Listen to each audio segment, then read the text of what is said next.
Behind these blue and white concrete walls lie the headquarters of the UN peacekeeping mission in Bangui, the capital of the Central African Republic. The mission, known by its acronym MINUSCA, is credited for saving lives, but its peacekeepers have also committed egregious sex abuse crimes that have destroyed lives in communities they were meant to protect. A public UN database has recorded allegations of sexual abuse and exploitation against over 730 peacekeepers working for MINUSCA since 2015.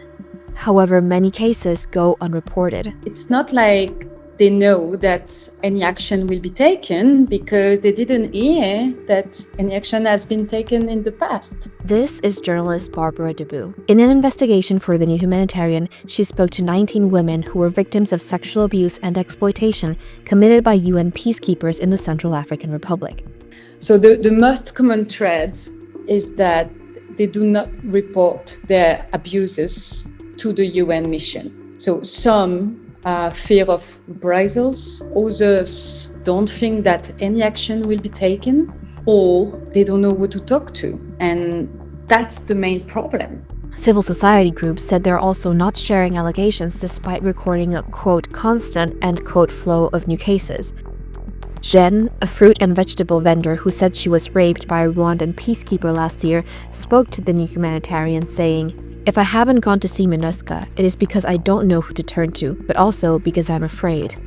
They say that their peacekeepers have come from their country to protect us, only to rape us. So what can we do? Jen said she approached 2 peacekeepers at the entrance of a Rwandan base in Bangui straight after she said she was assaulted there last year, wanting to explain what had happened and to ask for their help. She recalled, "Both of them laughed at me and one of them just nodded." After the investigation was published, MINUSCA issued a statement questioning the testimony of the women we had spoken with. The mission claimed that certain contingents named by the women were never deployed in the localities where the alleged incidents took place. But we stand by our reporting and call for survivors to be believed and supported.